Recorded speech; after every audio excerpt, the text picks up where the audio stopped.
एक बार की बात है, एक बहुत बड़ा नेता एक साधु के छोटे से आश्रम में गया, क्योंकि उसने बहुत सुना था उस साधु के बारे में और उसके मन में आया कि मैं एक बार जाकर के देखता हूं कि लोग इतनी तारीफ क्यों करते हैं उसकी। तो जब वो उस आश्रम में गया तो वहां पर एक छोटा सा कमरा था जहां पर एक कालीन बिछा हुआ था।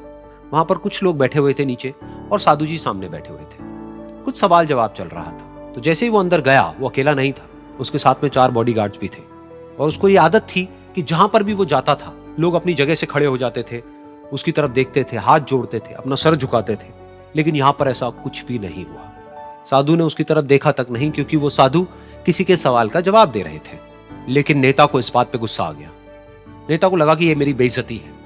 तो उस नेता ने साधु की बात को बीच में ही काटते हुए थोड़ा गुस्से से कहा, मैं आपसे कुछ कहना चाहता हूं। साधु ने उसकी तरफ देखा और बोले, आप थोड़ी देर रुकिए, पहले मैं इनके सवाल का जवाब दे लूं, उसके बाद में मैं आपसे बात करूंगा। तब तक अगर आप चाहें तो आप बैठ सकते हैं। बस साधु का इतना कहने की देर थी। नेता का चेहरा गुस्से से लाल हो गया और फिर उसने अपना सारा गुस्सा उस साधु के ऊपर निकाल दिया। अभी तक वो नेता बहुत ही तमीज से बात कर रहा था, यानी कि आप कह करके बात कर रहा था। अब वो तू तड़ाक पे उतर आया। नेता ने उस साधु को कहा, तुझे पता भी है मैं कौन हूं और तू किससे बात कर रहा है? साधु ने उसकी तरफ देखा और कहा, मुझे इससे कोई फर्क नहीं पड़ता कि आप कौन हैं, लेकिन आप जो कोई भी हैं, अगर आप चाहते हैं कि मैं आपके सवाल का जवाब दूं या आपसे बात करूं तो आपको कुछ देर रुकना होगा।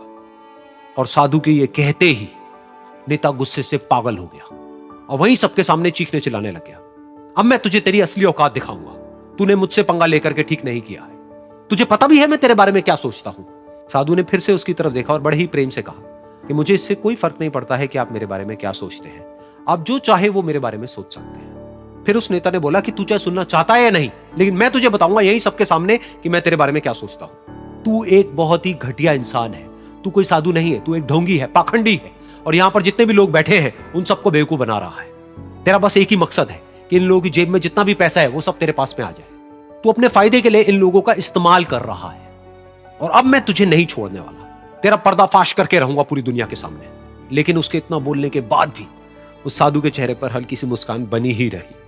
ये देखकर वो और तिल मिला गया और उसने कहा, अब बहुत हुआ, अब मैं यहां 1 मिनट भी नहीं रुकने वाला। लेकिन अभी भी तेरे पास में मौका है। अगर मुझसे माफी मांगनी है या मुझसे कुछ कहना है तो कह सकता है। इतना सब होने के बाद भी साधु बिल्कुल शांत था और उनके चेहरे पर एक मुस्कान थी। उन्होंने अपनी आंखें बंद कर ली। फिर साधु ने अपनी आंखें खोली, हाथ जोड़े और कहा कि मुझे आपसे कोई गिला शिकवा नहीं है।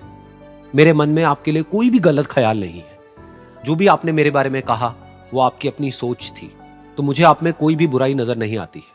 मुझे आप एक बहुत ही भले इंसान लगते हैं। और साधु के इतना कहते ही नेताजी का दिमाग 7वें आसमान पर पहुंच गया। उनके चेहरे पर एक अजीब सी खुशी थी, क्योंकि उस साधु ने वो ही कहा जो बाकी सब लोग उस नेता को कहते हैं। और वो खुशी खुशी उस आश्रम से अपने घर की तरफ चला गया और जा करके अपने पिताजी के साथ में बैठ गया।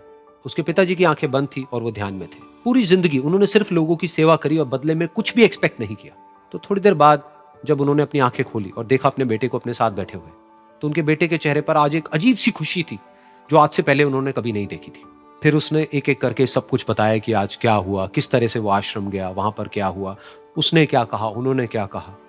तो जब इसके पिताजी ने पूरी बात सुनी तो थोड़ा सा मुस्कुराए और अपने बेटे को देख करके बोले कि उन्होंने तुम्हारी तारीफ नहीं करी है, क्योंकि उन्होंने वो नहीं कहा कि जो तुम हो, उन्होंने वो कहा कि जो वो खुद है।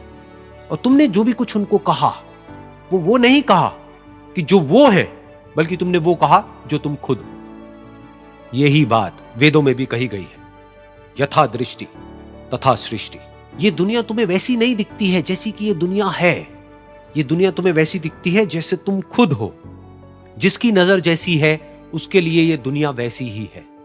तो अगर तुम अपनी दुनिया को बदलना चाहते हो तो उसका सिर्फ एक तरीका है, अपनी नजर को बदलो।